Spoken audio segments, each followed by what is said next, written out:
दर्शकबिन यति बेला जेएनजी आन्दोलनमा शहादत हुनुभएका मृतकहरूलाई सम्मानका साथ यति बेला पशुपति आर्य घाटतिर लगिरहेको दृश्य तपाईँलाई हामीले देखाइरहेका छौँ।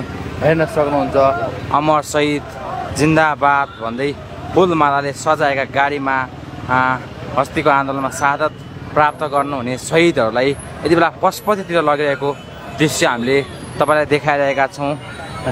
लामो लाइन छ, हेर्न सक्नुहुन्छ यसरी लगिरहेको छ।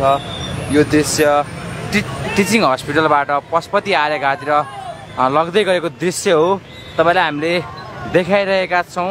हेर्न सक्नुहुन्छ जेएनजी आन्दोलनमा शहीद हुनुभएका मृतकहरूलाई यति बेला पशुपति आर्य घाटतिर लगिरहेको दृश्य हो। यो केही दिन अगाडिदेखि मृतक परिवारहरूले चाहिँ यो लास नजलाएको अवस्था थियो, नबुझेको अवस्था थियो भने आज सरकारसँग वार्ता भए पछाडि यी लासहरूलाई